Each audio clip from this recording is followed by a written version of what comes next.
And welcome back. Mitchell native Macy Miller is off to a great start in her final season with the Jackrabbits.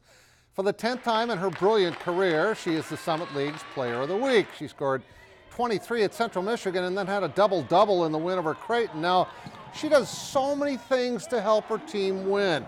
Jackrabbit fans are going to be watching all-time greatness for one last season of Macy and, of course, Mike Dahm. She's just a good player, an elite player, somebody that just does so many things well. And I do feel like she's improved throughout her career. She's scoring a lot in different ways, even now, compared to what she did last year. She's making jump shots, which she's always done, but she's getting to the basket. She's posting more. She's getting more steals, and she's created some transitions, some easy baskets for herself. She's also rebounding better, I think, right now than maybe she had before, and she was a good rebounder before. The team got a bonus with Miller back for one extra season after getting that medical red shirt, and she is clearly making the most of it. And speaking of Mike Dahm, the other guy who's, both of those could potentially be the greatest players ever to wear a South Dakota State uniform.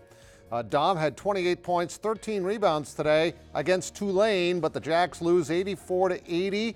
David Jenkins also had 23. They play UTSA tomorrow at 10 a.m. in Naples, Florida. As for the Coyotes, they win the third game in the Bahamas, lost the first two, but they beat Maryland, Baltimore County. They made the NCAA tournament last year. 58-52. Birch Manning had 20. Armstrong had 12. Coyotes are 3-2. USF had a nice rally. They were down 6 with 30 seconds to go. Forced overtime on a pair of threes by Evans, and he had 28 to win it. And SMSU, all 5 starters won double figures, 101-81, their third straight win. And look at that score. Yeah, it's not basketball, it's football, just as advertised. National wrestling leader Gabe Watson of USF is one of 37 student athletes nationally who have been nominated for the 2018 Harlan Hill Trophy as the D2 College Football Player of the Year. Watson, who was named NSIC Offensive Player of the Year, had a school record 11 straight games of 100 yards or more while churning out almost 2,000 yards on 269 carries and scored 26 touchdowns to lead D2. He set 7 school records and averaged 7.3 yards per carry. Well, Carter Slykehouse ran wild for T to help lead the Titans to the 11A State Football Championship. Just months after a stunning injury nearly kept him from ever running again. Zach Borg has more on our Carl's TV and Appliance Athlete of the Week.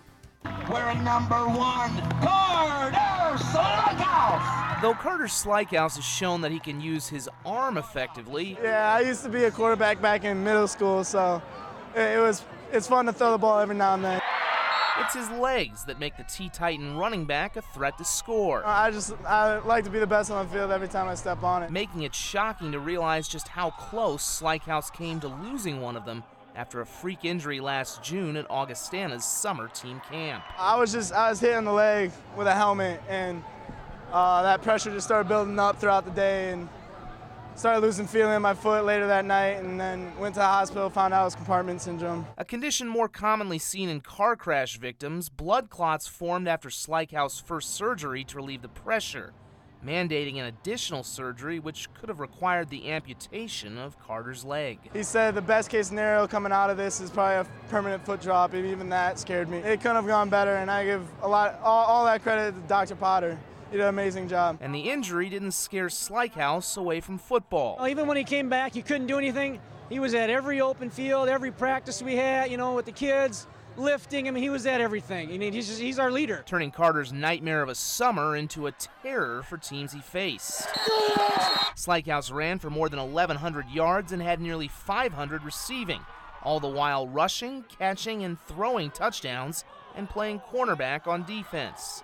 It ended with the Titans winning their first state football championship behind an MVP performance from Slykehouse. It feels amazing. I mean, you can't really put it into words how it feels. It feels great. Soaked everything in, every last minute. Who savors the chance to run in college and beyond. Zach Borg, KDLT Sports. Just love stories like that. And finally, love stories like this.